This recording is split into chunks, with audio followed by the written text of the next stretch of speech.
Marc, chapitre 1. Commencement de l'évangile de Jésus-Christ, Fils de Dieu. Selon ce qui est écrit dans Ésaïe le prophète, « Voici, j'envoie devant toi mon messager, qui préparera ton chemin. C'est la voix de celui qui crie dans le désert. Préparez le chemin du Seigneur, aplanissez ses sentiers. » Jean parut baptisant dans le désert et prêchant le baptême de repentance pour la rémission des péchés.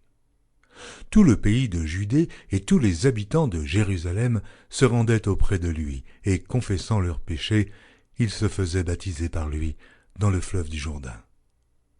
Jean avait un vêtement de poil de chameau et une ceinture de cuir autour des reins. Il se nourrissait de sauterelles et de miel sauvage. Il prêchait, disant « Il vient après moi celui qui est plus puissant que moi, et je ne suis pas digne de délier en me baissant la courroie de ses souliers. Moi je vous ai baptisé d'eau, lui vous baptisera du Saint-Esprit. » En ce temps-là, Jésus vint de Nazareth en Galilée, et il fut baptisé par Jean dans le Jourdain. Au moment où il sortait de l'eau, il vit les cieux s'ouvrir et l'Esprit descendre sur lui comme une colombe.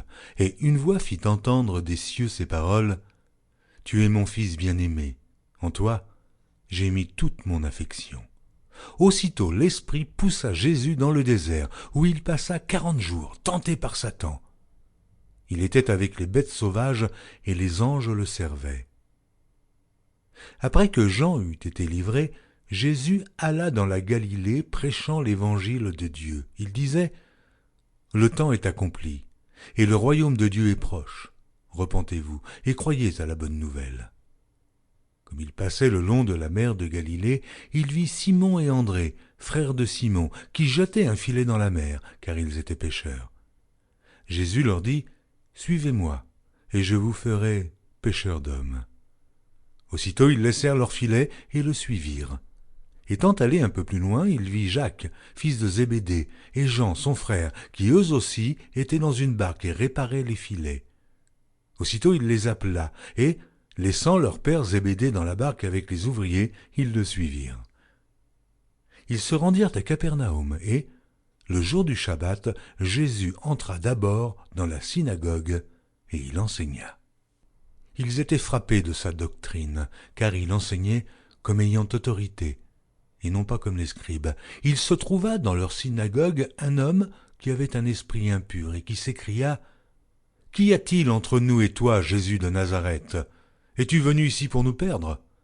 Je sais qui tu es le Saint de Dieu. » Jésus le menaça, disant : « Tais-toi et sors de cet homme. » Et l'esprit impur sortit de cet homme, en l'agitant avec violence et en poussant un grand cri. Tous furent saisis de stupéfaction, de sorte qu'ils se demandaient les uns aux autres : « Qu'est-ce que ceci ?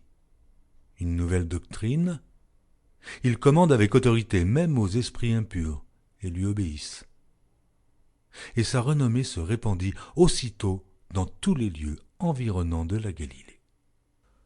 En sortant de la synagogue, ils se rendirent avec Jacques et Jean à la maison de Simon et d'André.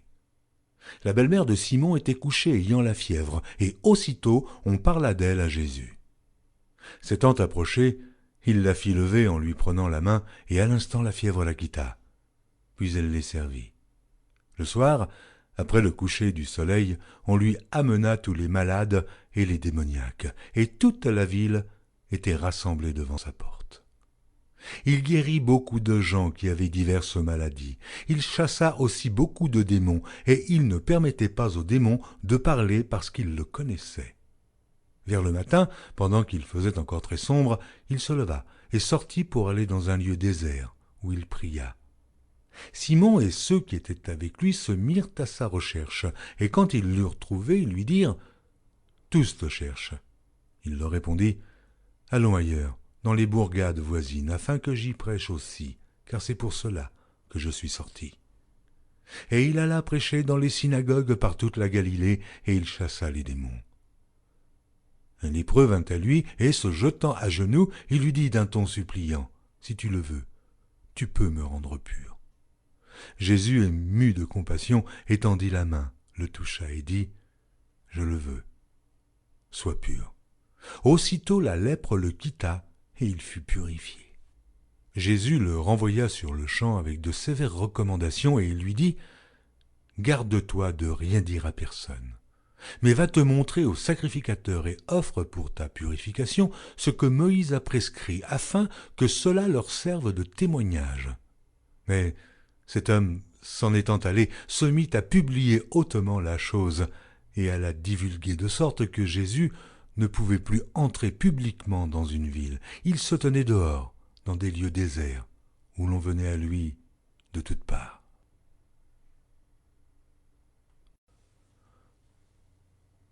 Marc, chapitre 2. Quelques jours après, Jésus revint à Capernaum. On apprit qu'il était à la maison, et il s'assembla un si grand nombre de personnes que l'espace devant la porte ne pouvait plus les contenir. Il leur annonçait la parole. Des gens vinrent à lui amenant un paralytique porté par 4 hommes. Comme ils ne pouvaient l'aborder à cause de la foule, ils découvrirent le toit de la maison où il était, et ils descendirent par cette ouverture le lit sur lequel le paralytique était couché. Jésus, voyant leur foi, dit au paralytique « Mon enfant, tes péchés sont pardonnés. » Il y avait là quelques scribes qui étaient assis et qui se disaient au-dedans d'eux « Comment cet homme parle-t-il ainsi ? Il blasphème. Qui peut pardonner les péchés si ce n'est Dieu seul ?» Jésus, ayant aussitôt connu par son esprit ce qu'ils pensaient au-dedans d'eux, leur dit « Pourquoi avez-vous de telles pensées dans vos cœurs ? Lequel est le plus aisé de dire au paralytique « Tes péchés sont pardonnés » ou de dire « Lève-toi, prends ton lit et marche » ? Or, afin que vous sachiez que le Fils de l'homme a sur la terre le pouvoir de pardonner les péchés, je te l'ordonne, dit-il au paralytique. Lève-toi, prends ton lit et va dans ta maison. Et à l'instant, il se leva, prit son lit et sortit en présence de tout le monde, de sorte qu'ils étaient tous dans l'étonnement et glorifiaient Dieu, disant « Nous n'avons jamais vu rien de pareil. » Jésus sortit de nouveau du côté de la mer. Toute la foule venait à lui, et il les enseignait. En passant, il vit Lévi, fils d'Alphée, assis au bureau des péages. Il lui dit « Suis-moi ». Lévi se leva et le suivit. Comme Jésus était à table dans la maison de Lévi, beaucoup de publicains et de gens de mauvaise vie se mirent aussi à table avec lui et avec ses disciples, car ils étaient nombreux et l'avaient suivi. Les scribes et les pharisiens, le voyant manger avec les publicains et les gens de mauvaise vie, dirent à ses disciples « Pourquoi mange-t-il et boit-il avec les publicains et les gens de mauvaise vie ?» Ce que Jésus ayant entendu, il leur dit « Ce ne sont pas ceux qui se portent bien qui ont besoin de médecins, mais les malades.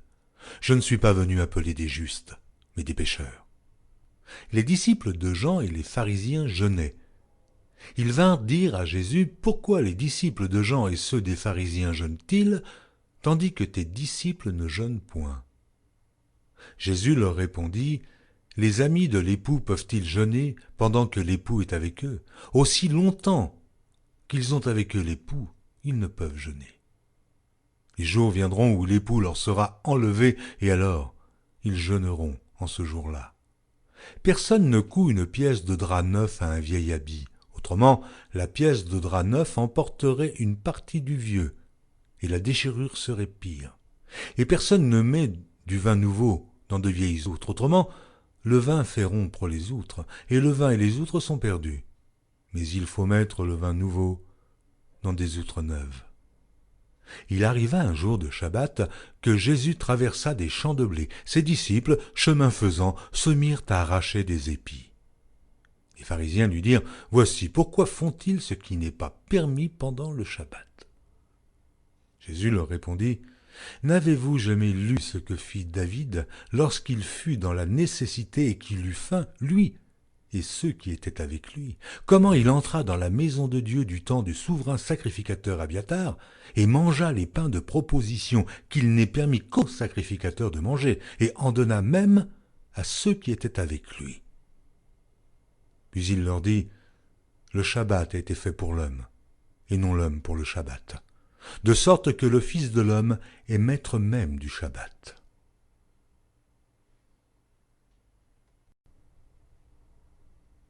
Marc, chapitre 3. Jésus entra de nouveau dans la synagogue.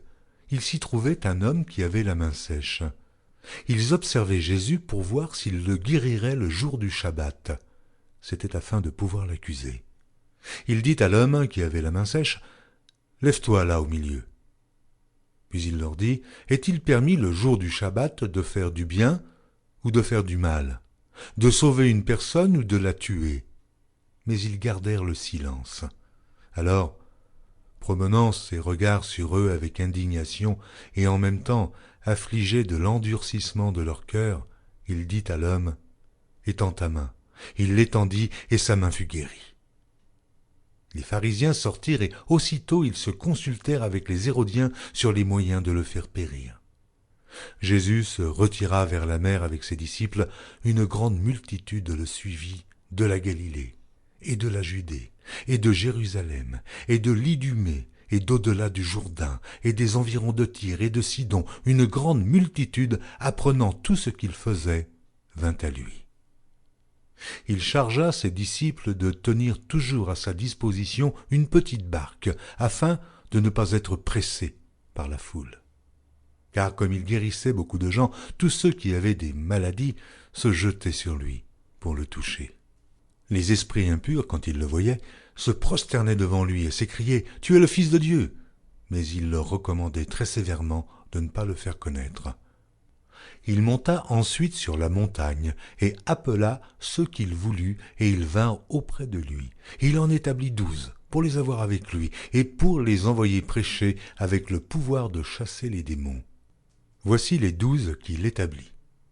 Simon, qu'il nomma Pierre, Jacques, fils de Zébédée, et Jean, frère de Jacques, auquel il donna le nom de Boanerges, qui signifie « fils du tonnerre », André, Philippe, Barthélemy, Matthieu, Thomas, Jacques, fils d'Alphée, Thaddée, Simon le Cananite, et Judas Iscario, celui qui livra Jésus.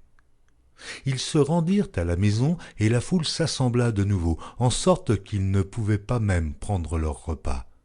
Les parents de Jésus, ayant appris ce qui se passait, vinrent pour se saisir de lui, car ils disaient « Il est hors de sens ». Et les scribes, qui étaient descendus de Jérusalem, dirent « Il est possédé de Béelzébul. C'est par le prince des démons qu'il chasse les démons. » Jésus les appela et leur dit sous forme de parabole « Comment Satan peut-il chasser Satan? Si un royaume est divisé contre lui-même, ce royaume ne peut subsister. Et si une maison est divisée contre elle-même, cette maison ne peut subsister. Si donc Satan se révolte contre lui-même, il est divisé, et il ne peut subsister, mais c'en est fait de lui. Personne ne peut entrer dans la maison d'un homme fort et piller ses biens sans avoir auparavant lié cet homme fort. Alors il pillera sa maison. Je vous le dis en vérité, tous les péchés seront pardonnés aux fils des hommes, et les blasphèmes qu'ils auront proférés. Mais quiconque blasphémera contre le Saint-Esprit n'obtiendra jamais de pardon. Il est coupable d'un péché éternel. Jésus parla ainsi parce qu'il disait « Il est possédé d'un esprit impur ». Survinrent sa mère et ses frères, qui, se tenant dehors, l'envoyèrent appeler. La foule était assise autour de lui, et on lui dit « Voici, ta mère et tes frères sont dehors et te demandent. » Et il répondit « Qui est ma mère? Et qui sont mes frères ?» Puis, jetant les regards sur ceux qui étaient assis autour de lui, « Voici, dit-il, ma mère et mes frères, car quiconque fait la volonté de Dieu, celui-là est mon frère, ma sœur et ma mère. »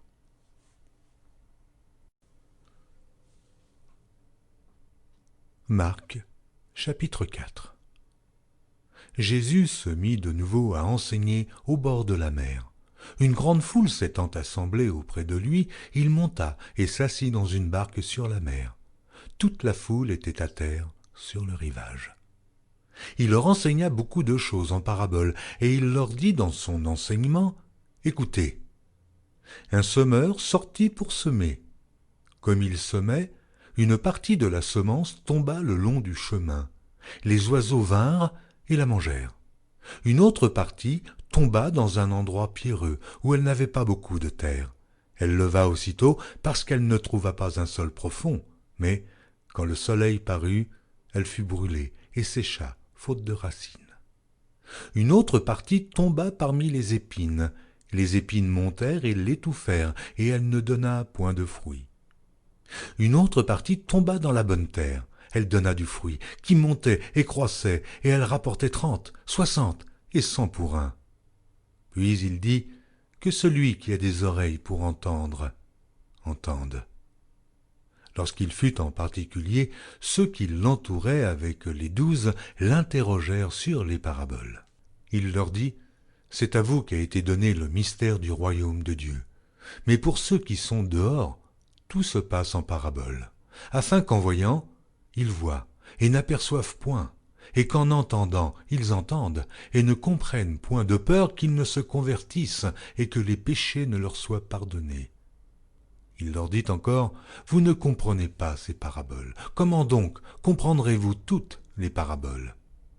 Le semeur sème la parole. Les uns sont le long du chemin où la parole est semée. Quand ils l'ont entendue, aussitôt Satan vient et enlève la parole qui a été semée en eux. Les autres, pareillement, reçoivent la semence dans les endroits pierreux. Quand ils entendent la parole, ils la reçoivent d'abord avec joie, mais ils n'ont pas de racine en eux-mêmes. Ils manquent de persistance, et dès que survient une tribulation ou une persécution à cause de la parole, ils y trouvent une occasion de chute. D'autres reçoivent la semence parmi les épines.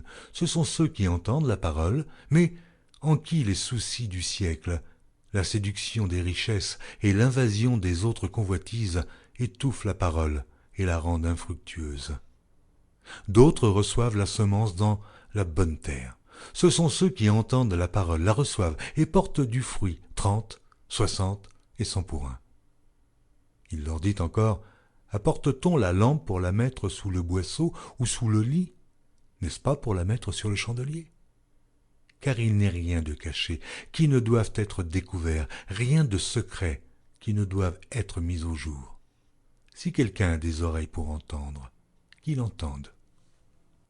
Il leur dit encore, prenez garde à ce que vous entendez. On vous mesurera avec la mesure dont vous vous serez servi, et on y ajoutera pour vous.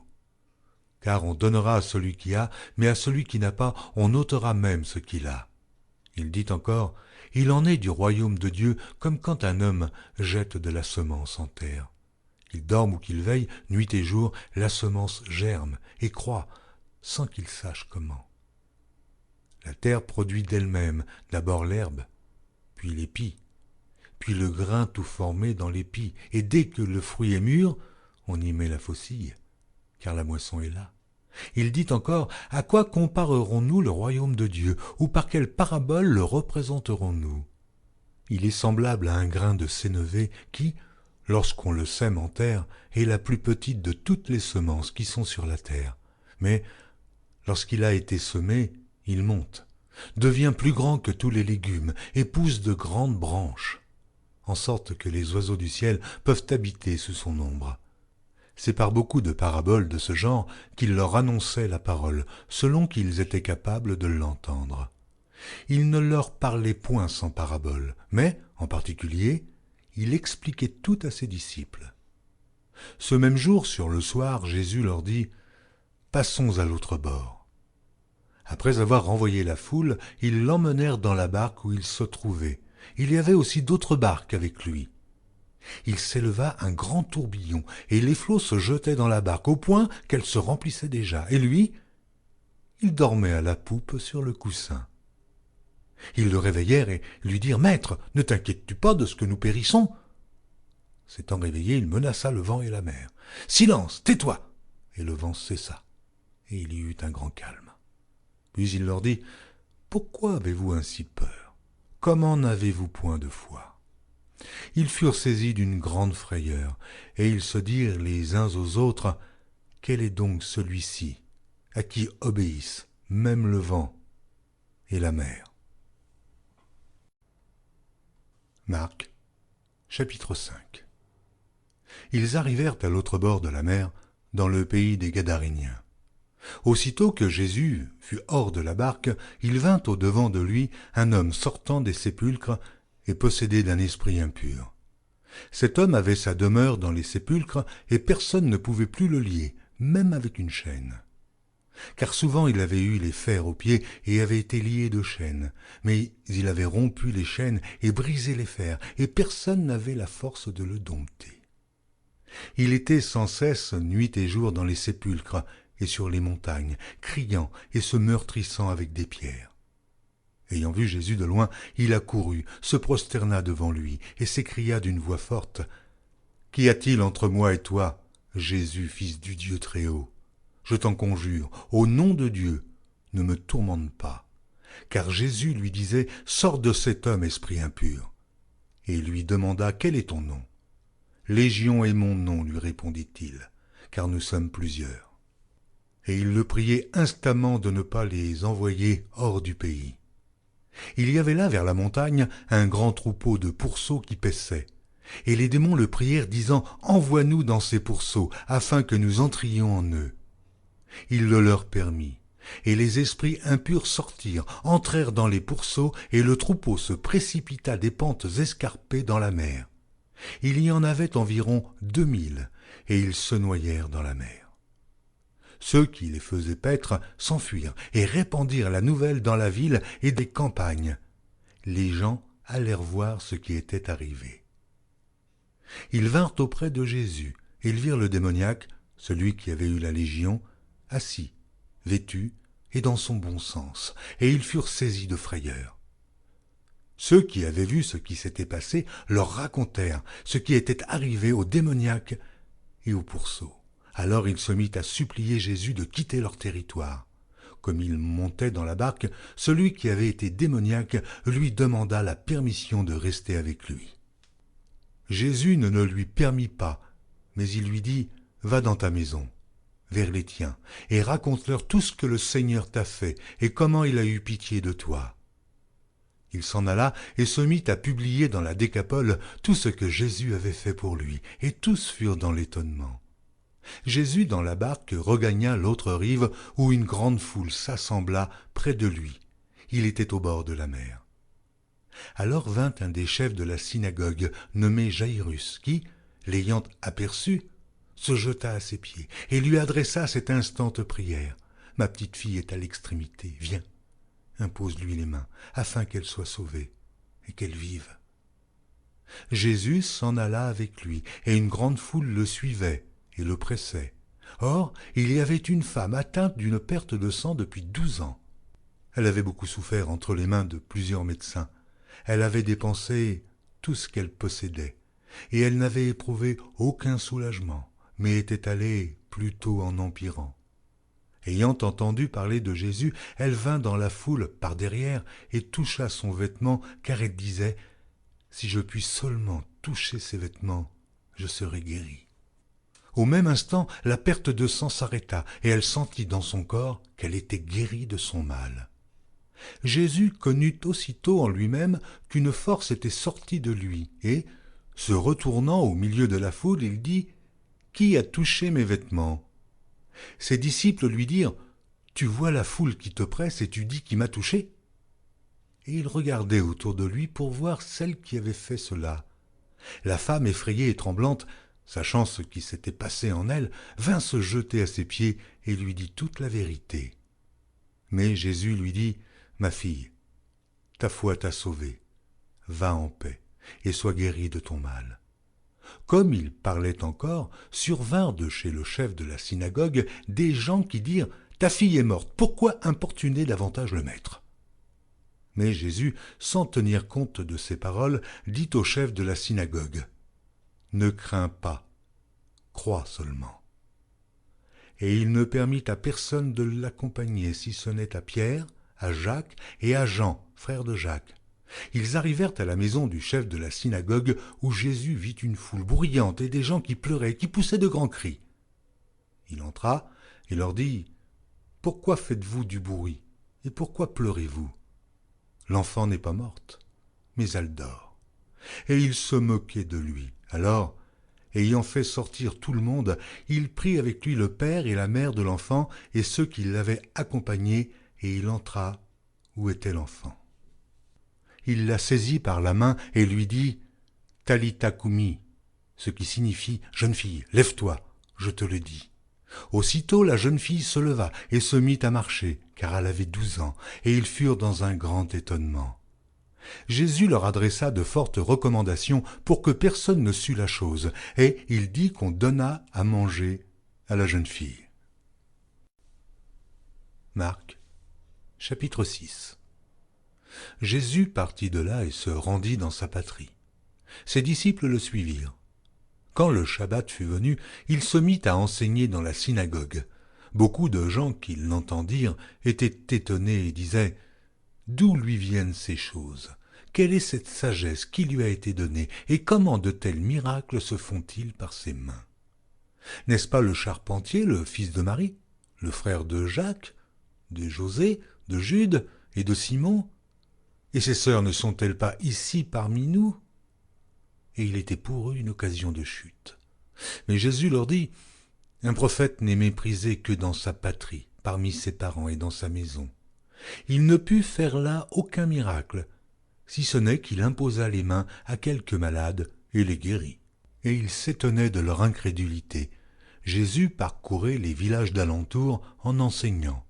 Alors il appela les 12 et il commença à les envoyer 2 à 2 en leur donnant pouvoir sur les esprits impurs. Il leur prescrivit de ne rien prendre pour le voyage, si ce n'est un bâton, de n'avoir ni pain, ni sac, ni monnaie dans la ceinture, de chausser des sandales et de ne pas revêtir de tunique.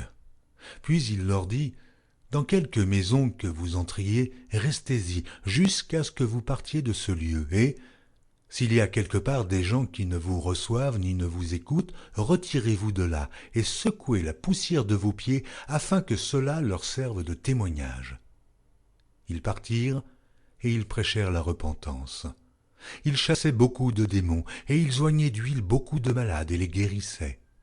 Le roi Hérode entendit parler de Jésus dont le nom était devenu célèbre et il dit « Jean-Baptiste est ressuscité des morts. » Et c'est pour cela qu'il se fait par lui des miracles. D'autres disaient « C'est Élie » et d'autres disaient « C'est un prophète, comme l'un des prophètes. » Mais Hérode, en apprenant cela, disait « Ce Jean que j'ai fait décapiter, c'est lui qui est ressuscité. » Car Hérode lui-même avait fait arrêter Jean et l'avait fait lier en prison à cause d'Hérodias, femme de Philippe, son frère, parce qu'il l'avait épousée et que Jean lui disait « Il ne t'est pas permis d'avoir la femme de ton frère. » Hérodias était irritée contre Jean et voulait le faire mourir, mais elle ne le pouvait, car Hérode craignait Jean, le connaissant pour un homme juste et saint. Il le protégeait et après l'avoir entendu, il était souvent perplexe et l'écoutait avec plaisir. Cependant, un jour propice arriva lorsque Hérode, à l'anniversaire de sa naissance, donna un festin assez grand aux chefs militaires et aux principaux de la Galilée. La fille d'Hérodias entra dans la salle. Elle dansa et plut à Hérode et à ses convives. Le roi dit à la jeune fille « Demande-moi ce que tu voudras, et je te le donnerai. » Il ajouta avec serment « Ce que tu me demanderas, je te le donnerai. Fût-ce la moitié de mon royaume. » Étant sortie, elle dit à sa mère, « Que demanderai-je » Et sa mère répondit, « La tête de Jean-Baptiste. » Elle s'empressa de rentrer aussitôt vers le roi et lui fit cette demande, « Je veux que tu me donnes à l'instant, sur un plat, la tête de Jean-Baptiste. » Le roi fut attristé, mais à cause de ses serments et des convives, il ne voulut pas lui faire un refus. Il envoya sur-le-champ un garde avec ordre d'apporter la tête de Jean-Baptiste.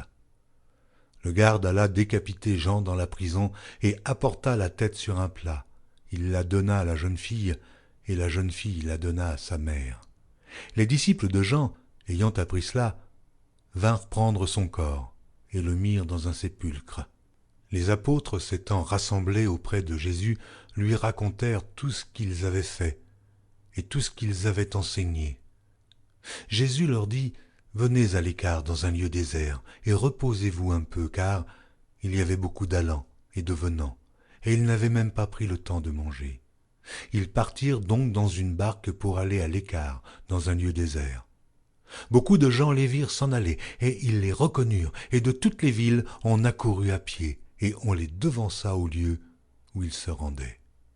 Quand il sortit de la barque, Jésus vit une grande foule et fut ému de compassion pour eux, parce qu'ils étaient comme des brebis qui n'ont point de berger, et il se mit à leur enseigner beaucoup de choses. Comme l'heure était déjà avancée, ses disciples s'approchèrent de lui et dirent « Ce lieu est désert, et l'heure est déjà avancée. Renvoie-les, afin qu'ils aillent dans les campagnes et dans les villages des environs pour s'acheter de quoi manger. » Jésus leur répondit « Donnez-leur vous-même à manger. » Mais ils lui dirent « Irions-nous acheter des pains pour 200 deniers et leur donnerions-nous à manger ?» Il leur dit « Combien avez-vous de pain ? Allez voir. » Et ils s'en assurèrent et répondirent « 5 et 2 poissons. » Alors il leur commanda de les faire tous asseoir par groupes sur l'herbe verte, et ils s'assirent par rangées de 100 et de 50. Il prit les 5 pains et les 2 poissons, et, levant les yeux vers le ciel, il rendit grâce. Puis il rompit les pains, et il les donna aux disciples, afin qu'ils les distribuassent à la foule. Il partagea aussi les 2 poissons entre tous. Tous mangèrent et furent rassasiés. Et l'on emporta 12 paniers, pleins de morceaux de pain et de ce qui restait des poissons. Ceux qui avaient mangé les pains étaient 5000 hommes. Aussitôt après, il obligea ses disciples à monter dans la barque et à passer avant lui de l'autre côté, vers Bethsaïda, pendant que lui-même renverrait la foule.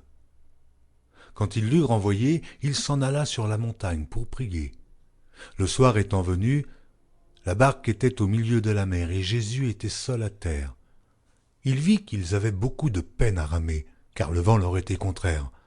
À la 4e veille de la nuit environ, il alla vers eux, marchant sur la mer, et il voulait les dépasser. Quand ils le virent marcher sur la mer, ils crurent que c'était un fantôme, et ils poussèrent des cris. Car ils le voyaient tous, et ils étaient troublés. Aussitôt Jésus leur parla et leur dit « Rassurez-vous, c'est moi. N'ayez pas peur. » Puis il monta vers eux dans la barque, et le vent cessa. Ils furent en eux-mêmes tous stupéfaits et remplis d'étonnement, car ils n'avaient pas compris le miracle des pains parce que leur cœur était endurci.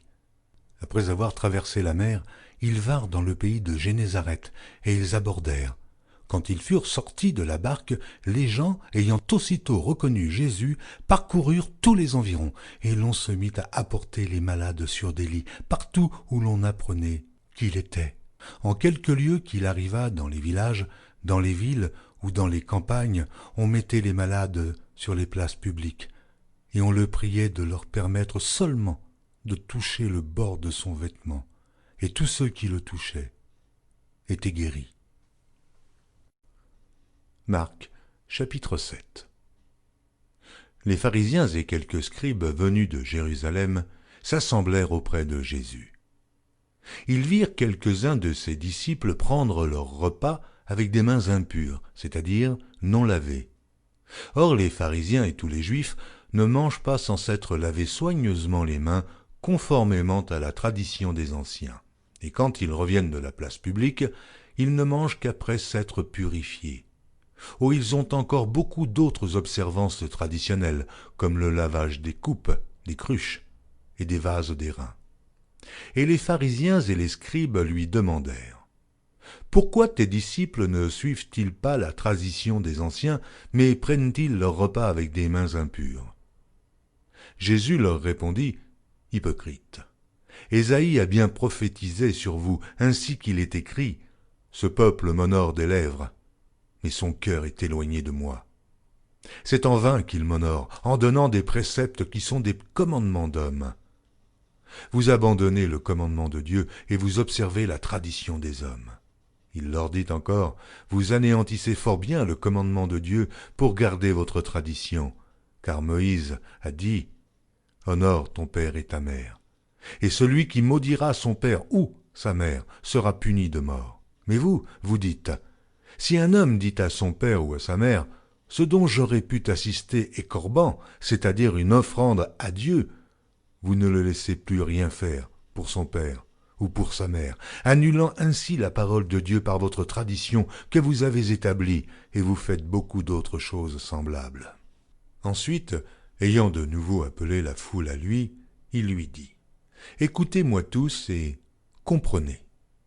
Il n'est hors de l'homme rien qui, entrant en lui, puisse le souiller. Mais ce qui sort de l'homme, c'est ce qui le souille.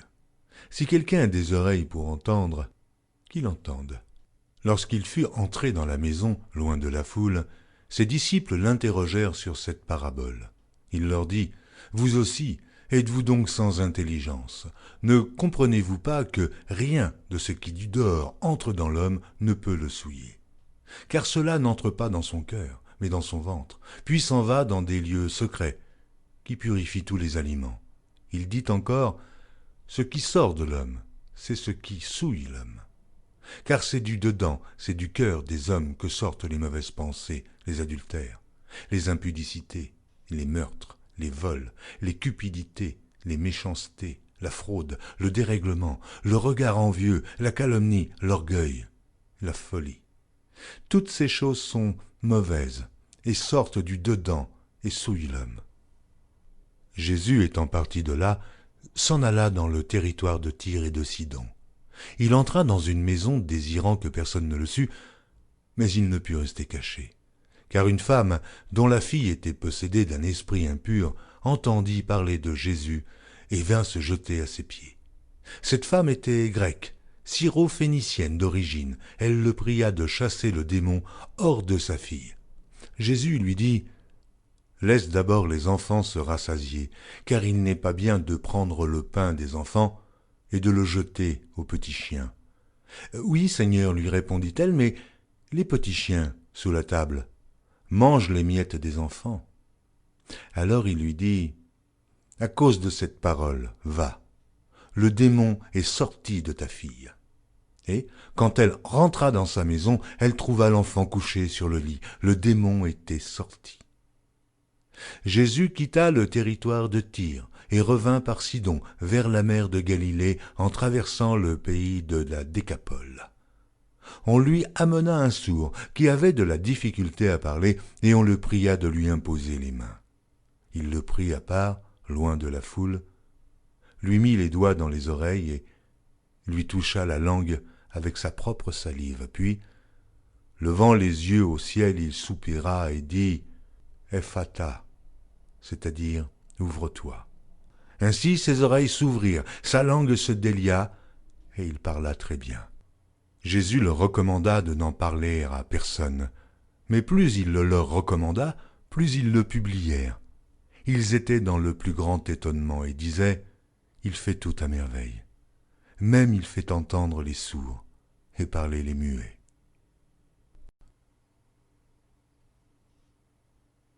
Marc, chapitre 8. En ces jours-là, une foule nombreuse s'étant de nouveau réunie, et n'ayant pas de quoi manger, Jésus appela les disciples et leur dit, « Je suis ému de compassion pour cette foule, car voilà 3 jours qu'ils sont près de moi, et ils n'ont rien à manger. Si je les renvoie chez eux à jeun, les forces leur manqueront en chemin, car quelques-uns d'entre eux sont venus de loin. » Ses disciples lui répondirent, « Comment pourrait-on les rassasier de pain ici, dans un lieu désert ?» Jésus leur demanda, « Combien avez-vous de pain ?» 7, répondit-il. Alors il fit asseoir la foule par terre, prit les 7 pains et, après avoir rendu grâce, il les rompit et les donna à ses disciples pour les distribuer. Et ils les distribuèrent à la foule. Il avait encore quelques petits poissons, et Jésus, ayant rendu grâce, les fit aussi distribuer. Ils mangèrent et furent rassasiés, et l'on emporta 7 corbeilles pleines de morceaux qui restaient. Ils étaient environ 4000 hommes. Ensuite, Jésus les renvoya. Aussitôt il monta dans la barque avec ses disciples et se rendit dans la contrée de Dalmanuta. Les pharisiens survinrent, se mirent à discuter avec Jésus et, pour l'éprouver, lui demandèrent un signe venant du ciel. Jésus, soupirant profondément en son esprit, dit « Pourquoi cette génération demande-t-elle un signe? Je vous le dis en vérité, Il ne sera point donné de signe à cette génération. » Puis il les quitta et remonta dans la barque pour passer sur l'autre bord. Les disciples avaient oublié de prendre des pains. Il n'en avait qu'un seul avec eux dans la barque. Jésus leur fit cette recommandation. « Gardez-vous avec soin du levain des pharisiens et du levain d'Hérode. » Les disciples raisonnaient entre eux et disaient « C'est parce que nous n'avons pas de pain. » Jésus, l'ayant connu, leur dit « Pourquoi raisonnez-vous sur ce que vous n'avez pas de pain? Êtes-vous encore sans intelligence et ne comprenez-vous pas? Avez-vous le cœur endurci? Ayant des yeux, ne voyez-vous pas? Ayant des oreilles, n'entendez-vous pas? Et n'avez-vous point de mémoire? Quand j'ai rompu les 5 pains pour les 5000 hommes, combien de paniers pleins de morceaux avez-vous emportés? 12, lui répondirent-ils. Et quand j'ai rompu les 7 pains pour les 4000 hommes, combien de corbeilles pleines de morceaux avez-vous emportés? 7, répondirent-ils. Et il leur dit, ne comprenez-vous pas encore? Ils se rendirent à Bethsaïda, et on amena vers Jésus un aveugle, qu'on le pria de toucher. Il prit l'aveugle par la main, et le conduisit hors du village, puis il lui mit de la salive sur les yeux, lui imposa les mains, et lui demanda s'il voyait quelque chose. Il regarda et dit, « J'aperçois les hommes, mais j'en vois comme des arbres, et qui marchent. » Jésus lui mit de nouveau les mains sur les yeux, et, quand l'aveugle regarda fixement, il fut guéri, et vit tout distinctement. Alors Jésus le renvoya dans sa maison en disant, « N'entre pas au village. » Jésus s'en alla avec ses disciples dans les villages de Césarée et de Philippe, et il leur posa en chemin cette question, « Qui dit-on que je suis ?» Ils répondirent, « Jean-Baptiste, les autres Élie, les autres l'un des prophètes, et vous, leur demanda-t-il, « Qui dites-vous que je suis ?» Pierre lui répondit, « Tu es le Christ. » Jésus leur recommanda sévèrement de ne dire cela de lui à personne. Alors il commença à leur apprendre qu'il fallait que le Fils de l'homme souffrit beaucoup, qu'il fût rejeté par les anciens, par les principaux sacrificateurs et par les scribes, qu'il fût mis à mort et qu'il ressuscita 3 jours après. Il leur disait ces choses ouvertement, et Pierre, l'ayant pris à part, se mit à le reprendre. Mais Jésus, se retournant et regardant ses disciples, réprimanda Pierre et dit, « Arrière de moi, Satan ! Car tu ne conçois pas les choses de Dieu, tu n'as que des pensées humaines. » Puis, ayant appelé la foule avec ses disciples, il leur dit, « Si quelqu'un veut venir après moi, qu'il renonce à lui-même, qu'il se charge de sa croix et qu'il me suive. Car celui qui voudra sauver sa vie la perdra, mais celui qui perdra sa vie à cause de moi et de la bonne nouvelle la sauvera. Et que sert-il à un homme de gagner tout le monde s'il perd son âme? Que donnerait un homme en échange de son âme?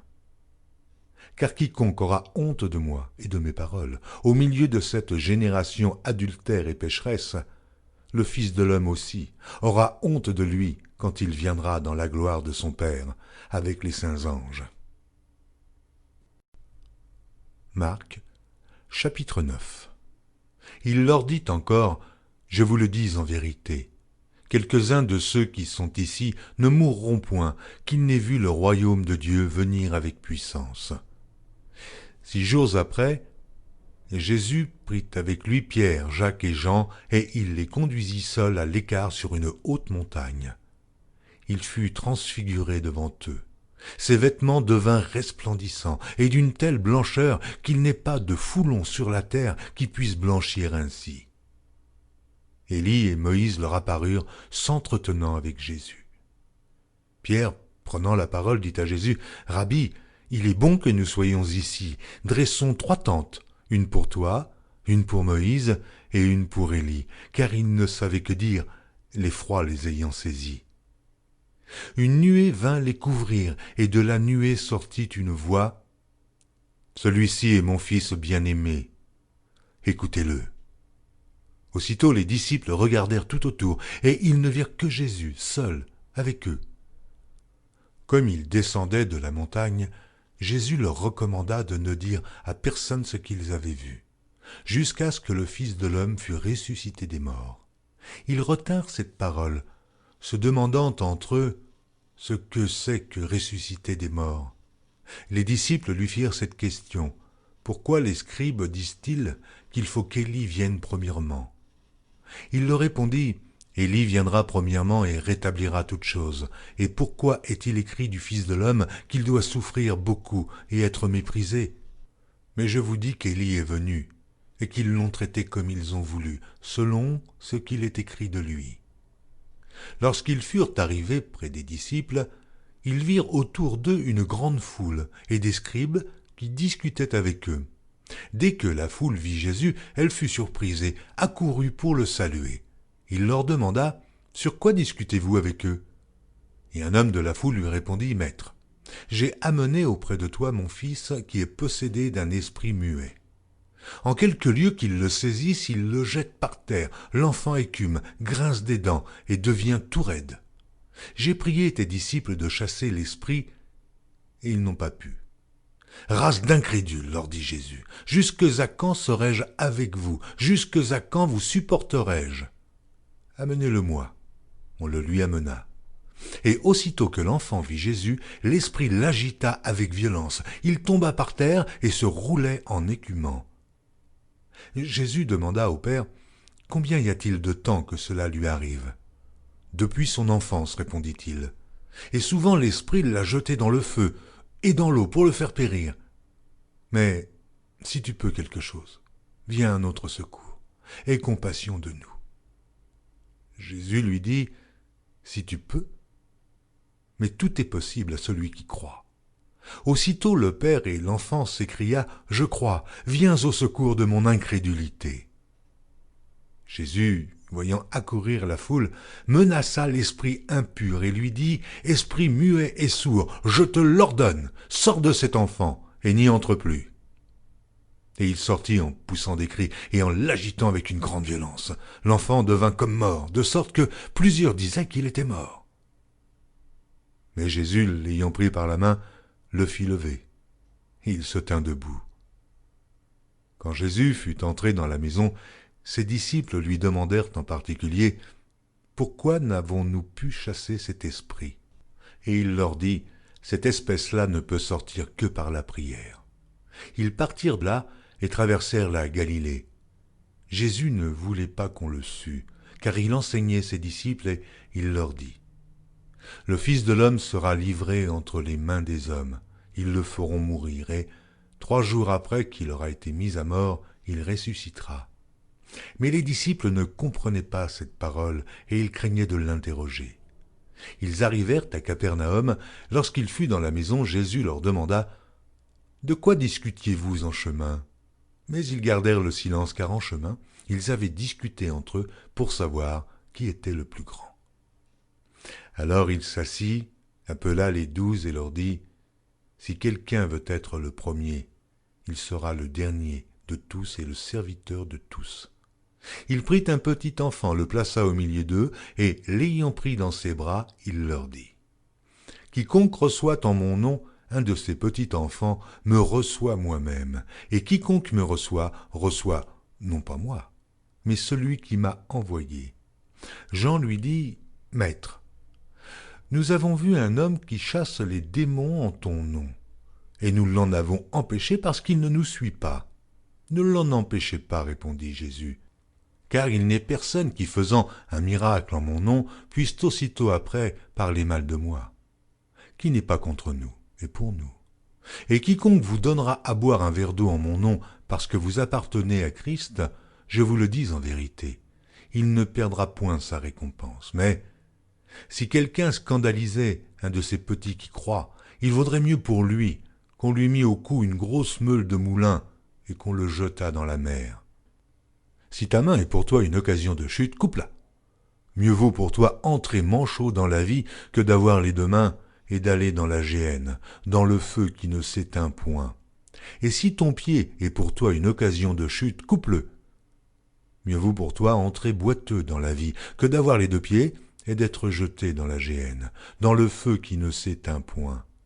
Et si ton œil est pour toi une occasion de chute, arrache-le. Mieux vaut pour toi entrer dans le royaume de Dieu n'ayant qu'un œil, que d'avoir 2 yeux et d'être jeté dans la géhenne, où leur ver ne meurt point, et où le feu ne s'éteint point. Car tout homme sera salé de feu. Le sel est une bonne chose. Mais si le sel devient sans saveur, avec quoi l'assaisonnerez-vous? Ayez du sel en vous-même, et soyez en paix les uns avec les autres. Marc, chapitre 10. Jésus étant parti de là se rendit dans le territoire de la Judée, au-delà du Jourdain. La foule s'assembla de nouveau près de lui, et selon sa coutume, il se mit encore à l'enseigner. Les pharisiens l'abordèrent, et pour l'éprouver, ils lui demandèrent s'il est permis à un homme de répudier sa femme. Il leur répondit, « Que vous a prescrit Moïse ?» Moïse, dirent-ils, a permis d'écrire une lettre de divorce et de répudier.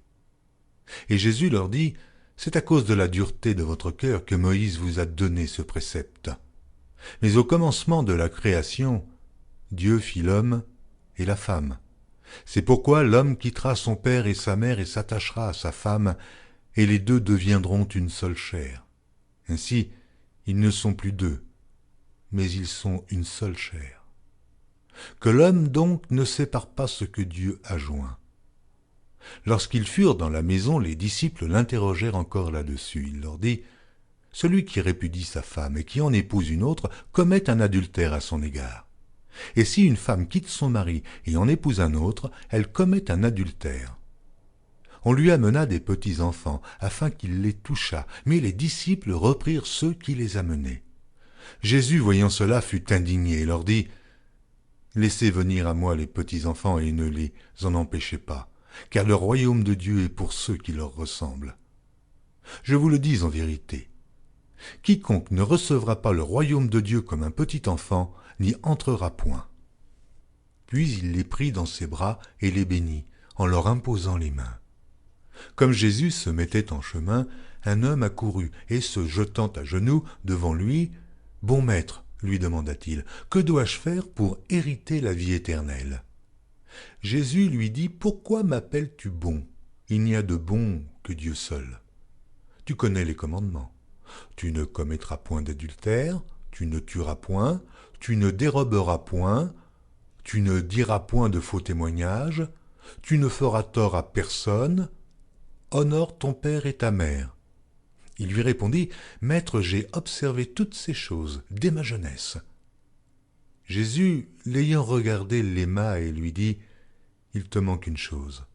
Va, vends tout ce que tu as, donne-le aux pauvres, et tu auras un trésor dans le ciel, puis viens et suis-moi. » Mais, affligé de cette parole, cet homme s'en alla tout triste, car il avait de grands biens. Jésus, regardant autour de lui, dit à ses disciples qu'il sera difficile à ceux qui ont des richesses d'entrer dans le royaume de Dieu. Les disciples furent étonnés de ce que Jésus parlait ainsi et, reprenant, il leur dit, « Mes enfants, il est difficile à ceux qui se confient dans les richesses d'entrer dans le royaume de Dieu. Il est plus facile à un chameau de passer par le trou d'une aiguille qu'à un riche d'entrer dans le royaume de Dieu. » Les disciples furent encore plus étonnés, et ils se dirent les uns aux autres, « Et qui peut être sauvé ?» Jésus les regarda et dit, « Cela est impossible aux hommes, mais non à Dieu, car tout est possible à Dieu. » Pierre se mit à lui dire, « Voici, nous avons tout quitté et nous t'avons suivi. » Jésus répondit, « Je vous le dis en vérité, il n'est personne qui, ayant quitté à cause de moi et à cause de la bonne nouvelle sa maison, ou ses frères, ou ses sœurs, ou sa mère, ou son père, ou ses enfants, ou ses terres, ne reçoive au centuple présentement dans ce siècle-ci des maisons des frères, des sœurs, des mères, des enfants et des terres, avec des persécutions, et, dans le siècle à venir, la vie éternelle.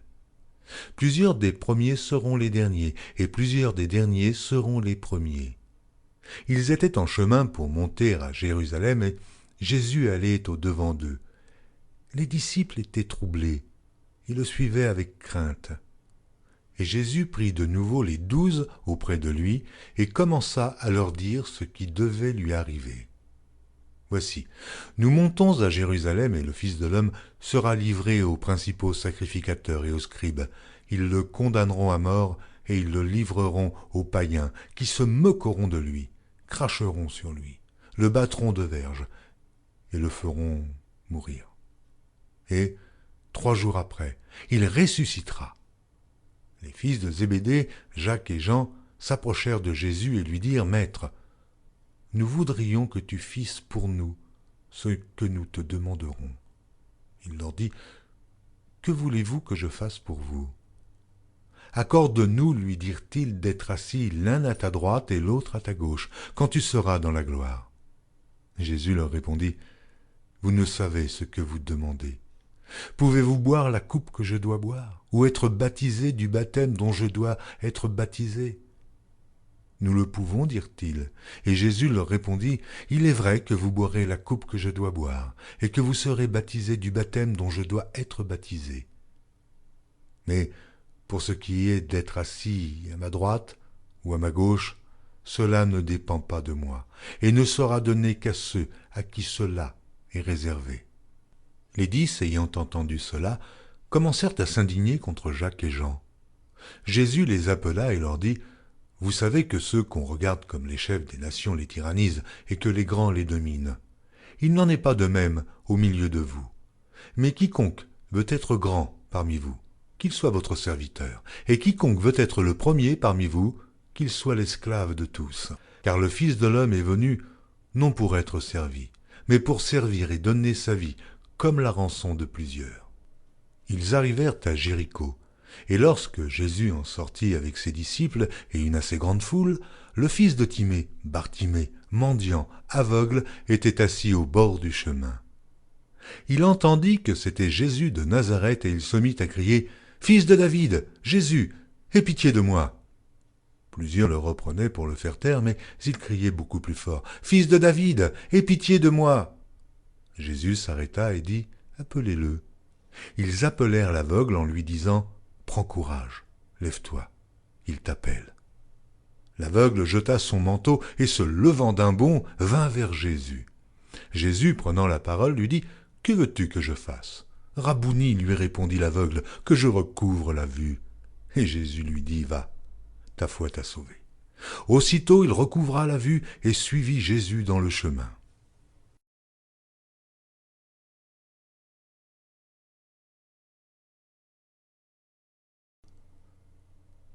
Marc, chapitre 11.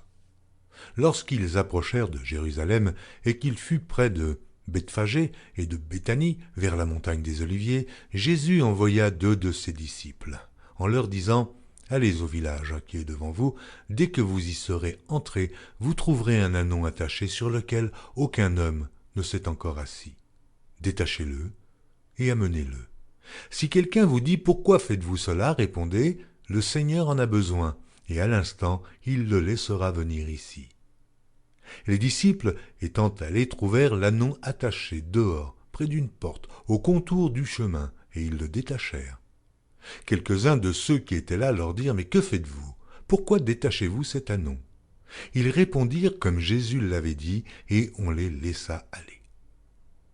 Ils amenèrent à Jésus l'ânon, sur lequel ils jetèrent leurs vêtements, et Jésus s'assit dessus. Beaucoup de gens étendirent leurs vêtements sur le chemin, et d'autres des branches qu'ils coupèrent dans les champs. Ceux qui précédaient et ceux qui suivaient Jésus criaient « Hosanna, béni soit celui qui vient au nom du Seigneur, béni soit le règne qui vient, le règne de David notre Père, Hosanna dans les lieux très hauts. » Jésus entra à Jérusalem dans le temple. Quand il eut tout considéré, comme il était déjà tard, il s'en alla à Béthanie avec les 12. Le lendemain, après qu'ils furent sortis de Béthanie, Jésus eut faim. Apercevant de loin un figuier qui avait des feuilles, il alla voir s'il y trouverait quelque chose, et, s'en étant approché, il ne trouva que des feuilles, car ce n'était pas la saison des figues. Prenant alors la parole, il lui dit « Que jamais personne ne mange de ton fruit. » Et ses disciples l'entendirent. Ils arrivèrent à Jérusalem, et Jésus entra dans le temple, et il se mit à chasser ceux qui vendaient et qui achetaient dans le temple. Il renversa les tables des changeurs et les sièges des vendeurs de pigeons, et ne laissant personne transporter aucun objet à travers le temple. Et il enseignait et disait, « N'est-il pas écrit ? Ma maison sera appelée une maison de prière pour toutes les nations. Mais vous en avez fait une caverne de voleurs. » Les principaux sacrificateurs et les scribes, l'ayant entendu, cherchèrent les moyens de le faire périr, car ils craignaient, parce que toute la foule était frappée de sa doctrine. Quand le soir fut venu, Jésus sortit de la ville. Le matin, en passant, les disciples virent le figuier séché jusqu'aux racines. Pierre, se rappelant ce qui s'était passé, dit à Jésus, « Rabbi, regarde le figuier que tu as maudit, à sécher. » Jésus prit la parole et leur dit, « Ayez foi en Dieu. Je vous le dis en vérité, si quelqu'un dit à cette montagne, « Ôte-toi de là et jette-toi dans la mer », et s'il ne doute point en son cœur, mais croit que ce qu'il a dit arrive, il le verra s'accomplir. C'est pourquoi je vous dis, tout ce que vous demanderez en priant, croyez que vous l'avez reçu, et vous le verrez s'accomplir. Et lorsque vous êtes debout, faisant votre prière, si vous avez quelque chose contre quelqu'un, pardonnez, afin que votre Père qui est dans les cieux vous pardonne aussi vos offenses.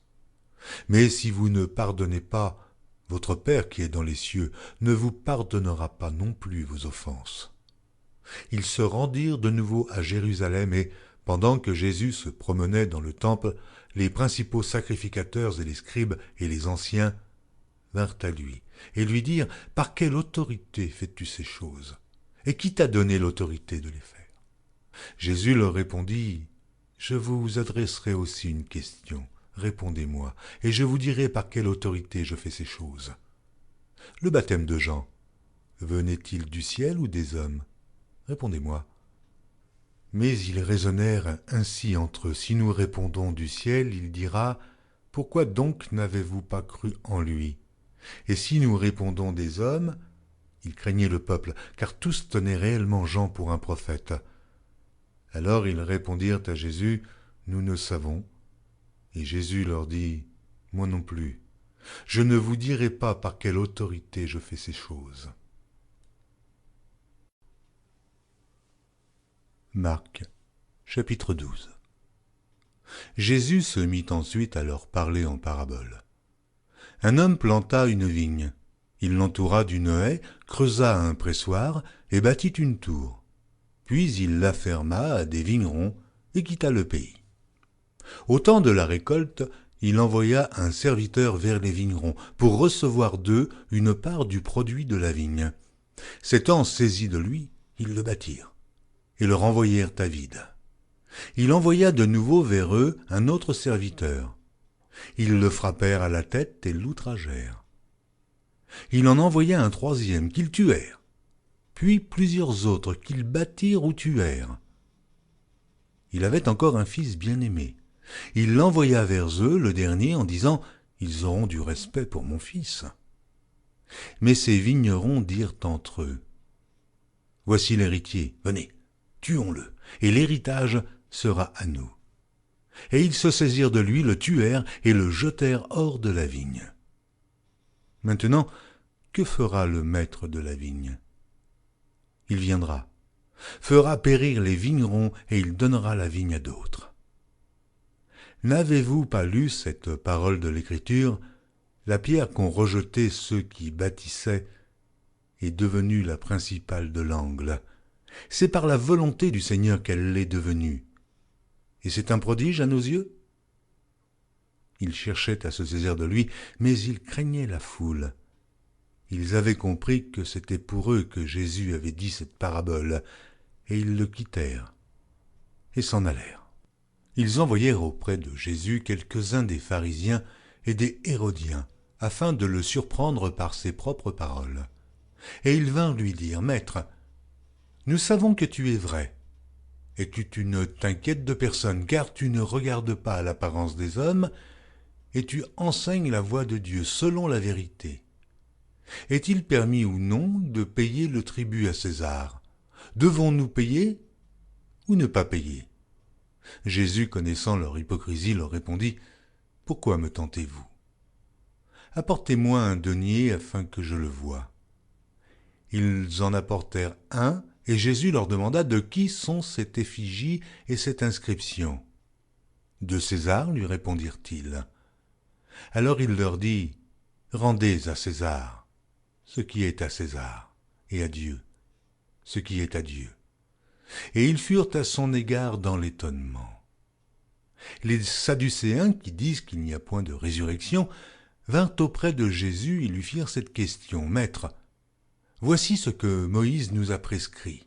Si le frère de quelqu'un meurt et laisse une femme sans avoir d'enfant, son frère épousera sa veuve et suscitera une postérité à son frère. Or, il y avait 7 frères. Le premier se maria et mourut sans laisser de postérité. Le second prit la veuve pour femme et mourut sans laisser de postérité. Et il en fut de même du troisième, et aucun des 7 ne laissa de postérité. Après eux tous, la femme mourut aussi. À la résurrection, duquel d'entre eux sera-t-elle la femme, car les 7 l'ont eue pour femme? Jésus leur répondit, « N'êtes-vous pas dans l'erreur parce que vous ne comprenez ni les Écritures, ni la puissance de Dieu? Car, à la résurrection des morts, les hommes ne prendront point de femmes, ni les femmes de mari, mais ils seront comme les anges dans les cieux. Pour ce qui est de la résurrection des morts, n'avez-vous pas lu dans le livre de Moïse ce que Dieu lui dit à propos du buisson? Je suis le Dieu d'Abraham, le Dieu d'Isaac et le Dieu de Jacob. Dieu n'est pas Dieu des morts, mais des vivants. Vous êtes grandement dans l'erreur. » Un des scribes qui les avait entendus discuter, sachant que Jésus avait bien répondu aux Sadducéens, s'approcha et lui demanda, « Quel est le premier de tous les commandements ?» Jésus répondit, « Voici le premier. Écoute, Israël, le Seigneur, notre Dieu est l'unique Seigneur, et tu aimeras le Seigneur ton Dieu de tout ton cœur, de toute ton âme, de toute ta pensée et de toute ta force. Voici le second. Tu aimeras ton prochain comme toi-même. Il n'y a pas d'autre commandement plus grand que cela. » Le scribe lui dit, « Bien, maître, tu as dit avec vérité que Dieu est unique et qu'il n'y en a point d'autre que lui, et que l'aimer de tout son cœur, de toute sa pensée, de toute son âme et de toute sa force, et aimer son prochain comme soi-même, c'est plus que tous les holocaustes et tous les sacrifices. » Jésus, voyant qu'il avait répondu avec intelligence, lui dit, « Tu n'es pas loin du royaume de Dieu. » Et personne n'osa pu lui proposer de question. Jésus, continuant à enseigner dans le temple, dit, « Comment les scribes disent-ils que le Christ est fils de David? David lui-même, animé par l'Esprit Saint, a dit, « Le Seigneur a dit à mon Seigneur, assieds-toi à ma droite, jusqu'à ce que je fasse de tes ennemis ton marchepied. » David lui-même l'appelle Seigneur. Comment donc est-il son fils? Et une grande foule l'écoutait avec plaisir. Il leur disait dans son enseignement, « Gardez-vous des scribes, qui aiment à se promener en robe longue et à être salués dans les places publiques, qui recherchent les premiers sièges dans les synagogues et les premières places dans les festins, qui dévorent les maisons des veuves et qui font pour l'apparence de longues prières. Ils seront jugés plus sévèrement. » Jésus, s'étant assis vis-à-vis du tronc, regardait comment la foule y mettait de l'argent. Plusieurs riches mettaient beaucoup. Il vint aussi une pauvre veuve. Elle y mit 2 petites pièces, faisant un quart de sou. Alors Jésus, ayant appelé ses disciples, leur dit, « Je vous le dis en vérité, cette pauvre veuve a donné plus qu'aucun de ceux qui ont mis dans le tronc, car tous ont mis de leur superflu. Mais elle a mis de son nécessaire, tout ce qu'elle possédait, tout ce qu'elle avait pour vivre. » Marc, chapitre 13. Lorsque Jésus sortit du temple, un de ses disciples lui dit « Maître, regarde quelle pierre et quelle construction !» Jésus lui répondit « Vois-tu ces grandes constructions ? Il ne restera pas pierre sur pierre qui ne soit renversée. » Il s'assit sur la montagne des Oliviers en face du temple, et Pierre, Jacques, Jean et André lui firent en particulier cette question. « Dis-nous quand cela arrivera-t-il, et à quel signe connaîtra-t-on que toutes ces choses vont s'accomplir ?» Jésus se mit alors à leur dire « Prenez garde que personne ne vous séduise, car plusieurs viendront sous mon nom disant « C'est moi », et ils séduiront beaucoup de gens. Quand vous entendrez parler de guerre et de bruit de guerre, ne soyez pas troublés, car il faut que ces choses arrivent, mais ce ne sera pas encore la fin. Une nation s'élèvera contre une nation et un royaume contre un royaume. Il y aura des tremblements de terre en divers lieux, il y aura des famines. Ce ne sera que le commencement des douleurs. Prenez garde à vous-même, on vous livrera aux tribunaux, et vous serez battus de verges dans les synagogues. Vous comparaîtrez devant des gouverneurs et devant des rois à cause de moi, pour leur servir de témoignage. Il faut premièrement que la bonne nouvelle soit prêchée à toutes les nations. Quand on vous emmènera pour vous livrer, ne vous inquiétez pas d'avance de ce que vous aurez à dire, mais dites ce qui vous sera donné à l'heure même, car ce n'est pas vous qui parlerez, mais l'Esprit Saint. Le frère livrera son frère à la mort et le père son enfant. Les enfants se soulèveront contre leurs parents et les feront mourir. Vous serez haïs de tous à cause de mon nom, mais celui qui persévérera jusqu'à la fin sera sauvé. Lorsque vous verrez l'abomination de la désolation établie là où elle ne doit pas être, que celui qui lit fasse attention. Alors que ceux qui seront en Judée fuient dans les montagnes. Que celui qui sera sur le toit ne descende pas et n'entre pas pour prendre quelque chose dans sa maison, et que celui qui sera dans les champs ne retourne pas en arrière pour prendre son manteau. Malheurs aux femmes qui seront enceintes et à celles qui allaiteront en ces jours-là. Priez pour que ces choses n'arrivent pas en hiver. Car la détresse en ces jours sera telle qu'il n'y en a point eu de semblable depuis le commencement du monde que Dieu a créé jusqu'à présent, et qu'il n'y en aura jamais. Et si le Seigneur n'avait abrégé ces jours, personne ne serait sauvé, mais il les a abrégés à cause des élus qu'il a choisis. Si quelqu'un vous dit alors le Christ est ici ou il est là, ne le croyez pas, car il s'élèvera de faux Christ et de faux prophètes. Ils feront des prodiges et des miracles pour séduire les élus, s'il était possible. Soyez sur vos gardes. Je vous ai tout annoncé d'avance.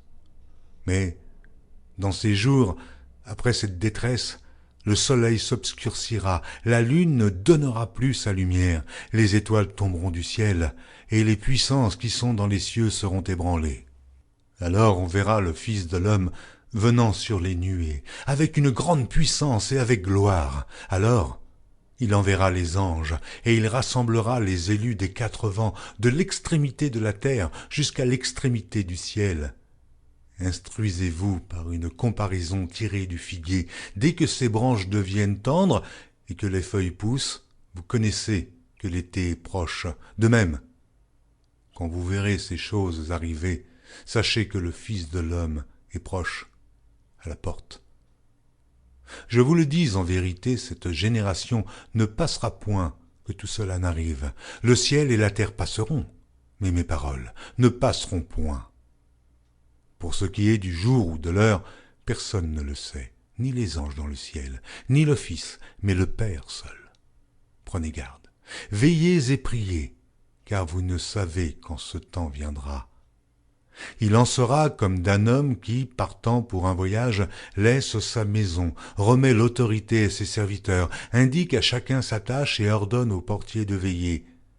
Veillez donc, car vous ne savez quand viendra le maître de la maison, ou le soir, ou au milieu de la nuit, ou au chant du coq, ou le matin.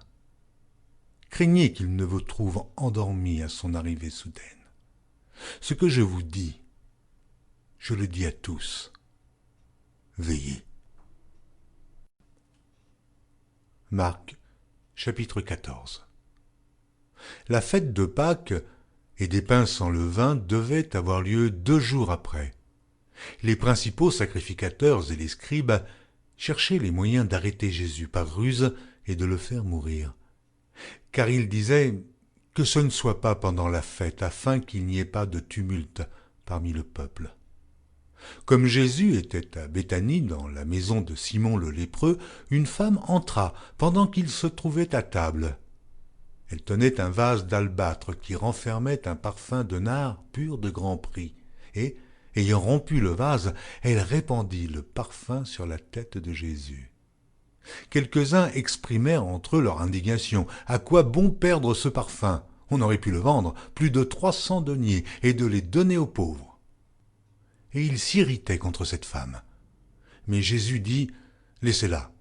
Pourquoi lui faites-vous de la peine? Elle a fait une bonne action à mon égard. Car vous avez toujours les pauvres avec vous, et vous pouvez leur faire du bien quand vous voulez, mais vous ne m'avez pas toujours. Elle a fait ce qu'elle a pu. Elle a d'avance embaumé mon corps pour la sépulture. Je vous le dis en vérité, partout où la bonne nouvelle sera prêchée dans le monde entier, on racontera aussi en mémoire de cette femme ce qu'elle a fait. » Judas Iscario, l'un des 12, alla vers les principaux sacrificateurs afin de leur livrer Jésus. Après l'avoir entendu, ils furent dans la joie et promirent de lui donner de l'argent, et Judas cherchait une occasion favorable pour le livrer. Le premier jour des pains sans levain, où l'on immolait la Pâque, les disciples de Jésus lui dirent « Où veux-tu que nous allions te préparer la Pâque ?» Et il envoya 2 de ses disciples et leur dit « Allez à la ville, vous rencontrerez un homme portant une cruche d'eau, suivez-le. Quelque part qu'il entre, dit au maître de la maison, le maître dit « Où est le lieu où je mangerai la Pâque avec mes disciples ?» Et il vous montrera une grande chambre haute, meublée et toute prête. C'est là que vous nous préparerez la Pâque. Les disciples partirent, arrivèrent à la ville et trouvèrent les choses comme il le leur avait dit. Ils préparèrent la Pâque. Le soir étant venu, il arriva avec les 12. Pendant qu'ils étaient à table et qu'ils mangeaient, Jésus dit « Je vous le dis en vérité, l'un de vous qui mange avec moi me livrera. » Ils commencèrent à s'attrister et à lui dire l'un après l'autre « Est-ce moi ?» Il leur répondit « C'est l'un des 12 qui met avec moi la main dans le plat. » Le Fils de l'homme s'en va selon ce qui est écrit de lui, mais malheur à l'homme par qui le Fils de l'homme est livré. Mieux vaudrait pour cet homme qu'il ne fût pas né. Pendant qu'il mangeait, Jésus prit du pain, et, après avoir rendu grâce, il le rompit et le leur donna en disant « Prenez, ceci est mon corps. » Il prit ensuite une coupe, et après avoir rendu grâce, il la leur donna, et ils burent tous. Et il leur dit, « Ceci est mon sang, le sang de l'alliance, qui est répandu pour plusieurs. Je vous le dis en vérité, je ne boirai plus jamais du fruit de la vigne jusqu'au jour où je le boirai nouveau dans le royaume de Dieu. » Après avoir chanté les cantiques, ils se rendirent à la montagne des Oliviers.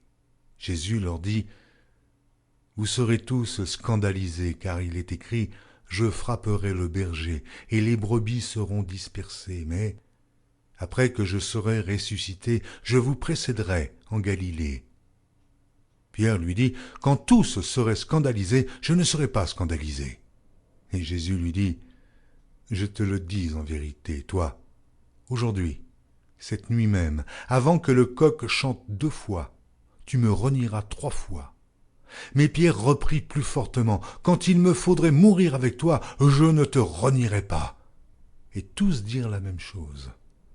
Ils allèrent ensuite dans un lieu appelé Gethsémané, et Jésus dit à ses disciples, « Asseyez-vous ici, pendant que je prierai. » Il prit avec lui Pierre, Jacques et Jean, et il commença à éprouver de la frayeur, et des angoisses.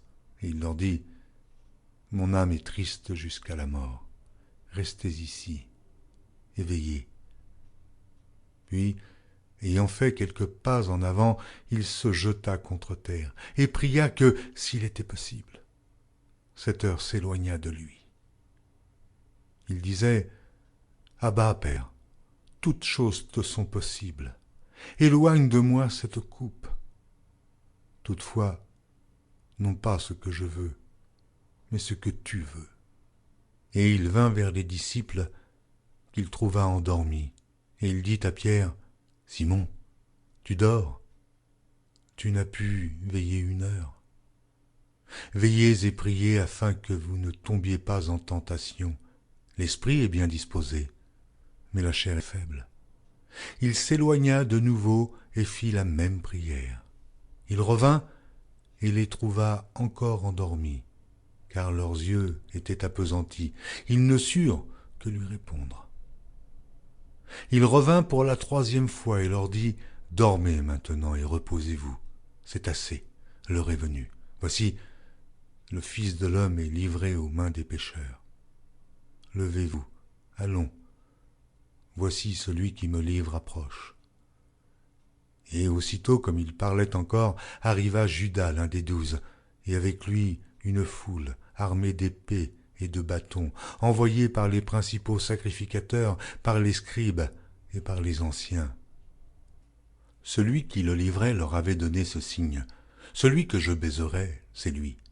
Saisissez-le et emmenez-le sûrement. » Dès qu'il fut arrivé, il s'approcha de Jésus, disant « Rabbi !» et il le baisa. Alors, ces gens mirent la main sur Jésus et le saisirent. Un de ceux qui étaient là, tirant l'épée, frappa le serviteur du souverain sacrificateur et lui emporta l'oreille. Jésus, prenant la parole, leur dit « Vous êtes venus comme après un brigand, avec des épées et des bâtons, pour vous emparer de moi. J'étais tous les jours parmi vous, enseignant dans le temple, et vous ne m'avez pas saisi. Mais c'est afin que les Écritures soient accomplies. » Alors tous l'abandonnèrent et prirent la fuite. Un jeune homme le suivait, et n'ayant sur le corps qu'un drap, on se saisit de lui, mais il lâcha son vêtement et se sauva tout nu.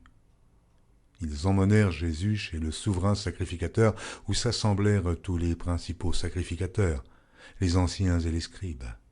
Pierre le suivit de loin jusque dans l'intérieur de la cour du souverain sacrificateur. Il s'assit avec les serviteurs et il se chauffait près du feu. Les principaux sacrificateurs et tout le Sanhédrin cherchaient un témoignage contre Jésus pour le faire mourir. Et ils n'en trouvaient point, car plusieurs rendaient de faux témoignages contre lui, mais les témoignages ne s'accordaient pas. Quelques-uns se levèrent et portèrent un faux témoignage contre lui, disant « Nous l'avons entendu dire, je détruirai ce temple fait de main d'homme, et en 3 jours, j'en bâtirai un autre qui ne sera pas fait de main d'homme. » Mais même sur ce point-là, leur témoignage ne s'accordait pas. Alors, le souverain sacrificateur, se levant au milieu de l'assemblée, interrogea Jésus et dit « Ne réponds-tu rien? Qu'est-ce que ces gens déposent contre toi ?» Jésus garda le silence et ne répondit rien. Le souverain sacrificateur l'interrogea de nouveau et lui dit « Es-tu le Christ, le Fils du Dieu béni ?»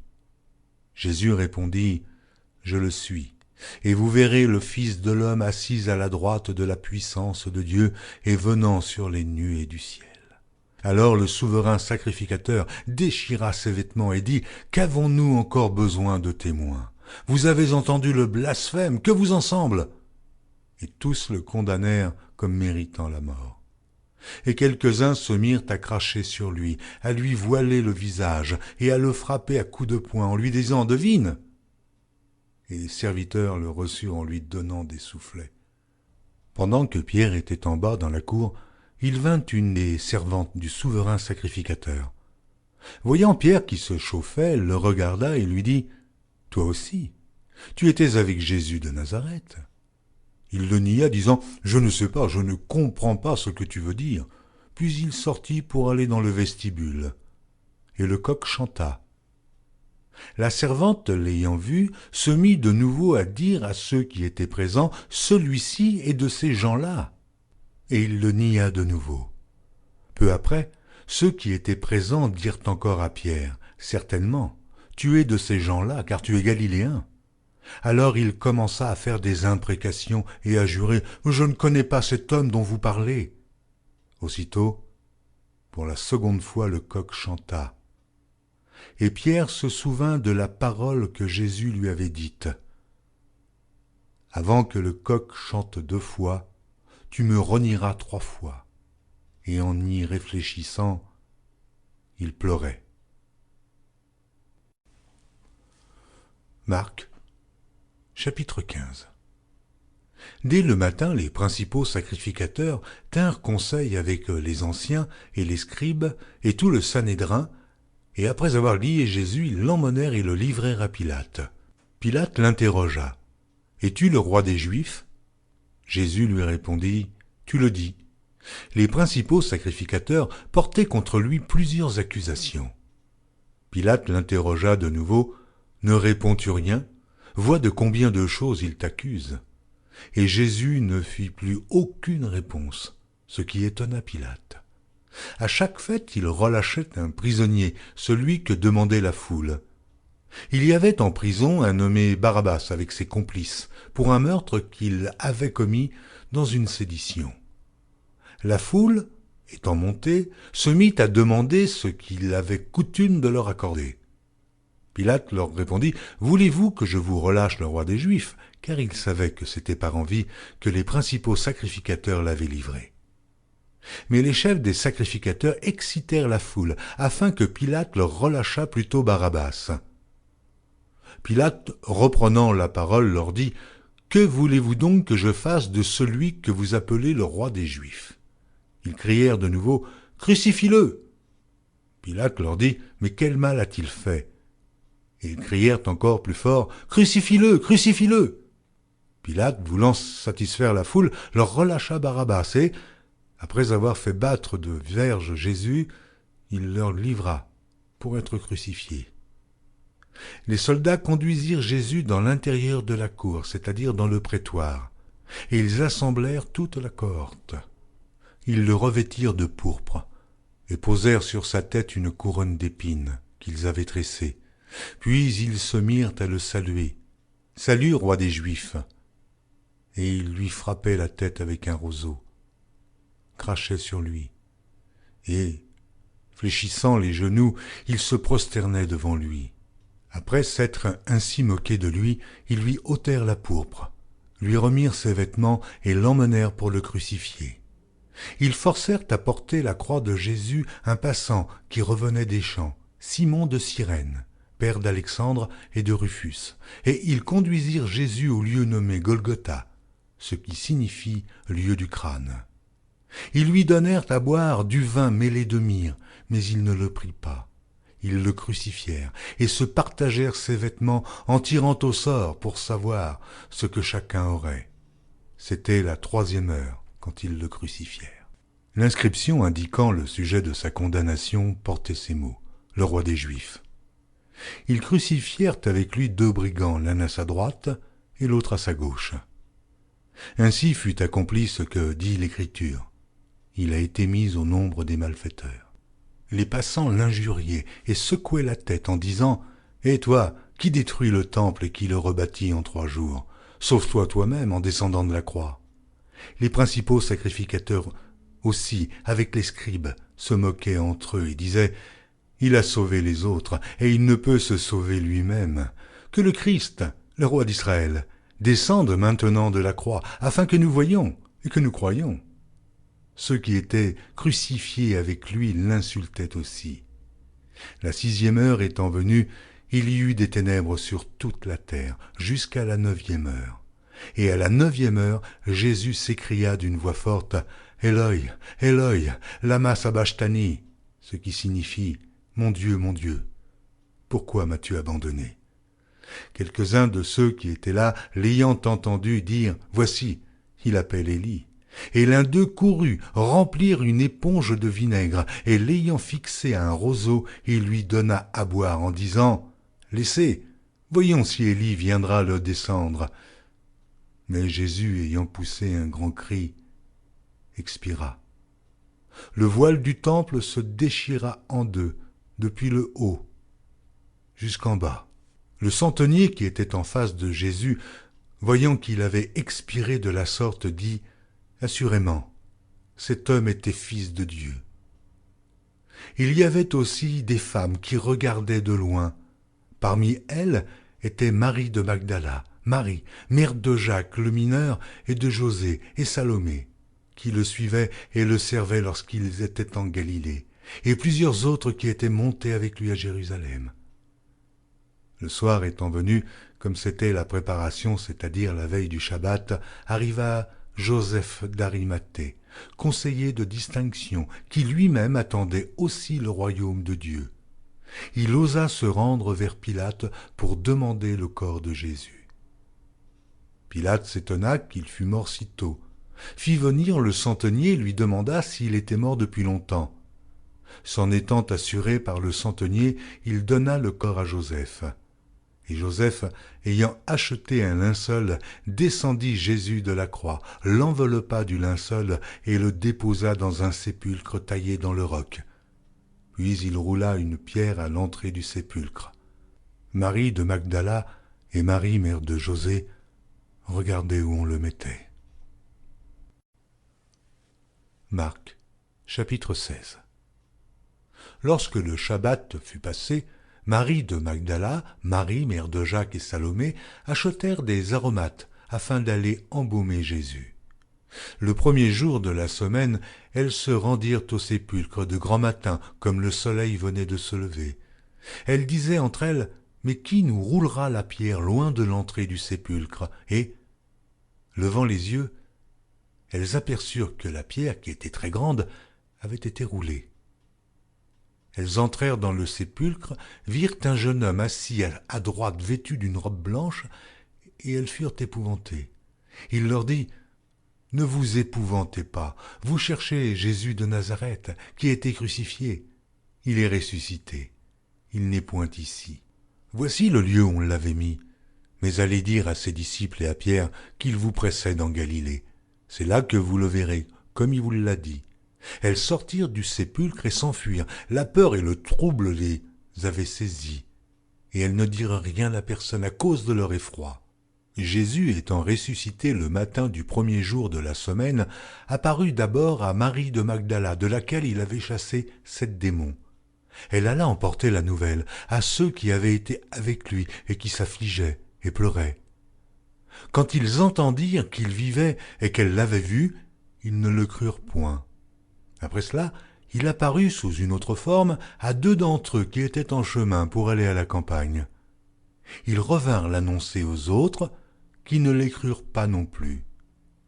Enfin, il apparut aux 11, pendant qu'ils étaient à table, et il leur reprocha leur incrédulité et la dureté de leur cœur, parce qu'ils n'avaient pas cru ceux qui l'avaient vu ressusciter. Puis il leur dit, « Allez par tout le monde, et prêchez la bonne nouvelle à toute la création. Celui qui croira et qui sera baptisé sera sauvé, mais celui qui ne croira pas sera condamné. Voici les miracles qui accompagneront ceux qui auront cru. En mon nom, ils chasseront les démons. Ils parleront de nouvelles langues. Ils saisiront des serpents. S'ils boivent quelque breuvage mortel, ils ne leur feront point de mal. Ils imposeront les mains aux malades, et les malades seront guéris. » Le Seigneur, après leur avoir parlé, fut enlevé au ciel, et il s'assit à la droite de Dieu. Et ils s'en allèrent prêcher partout. Le Seigneur travaillait avec eux, et confirmait la parole par les miracles qui l'accompagnaient.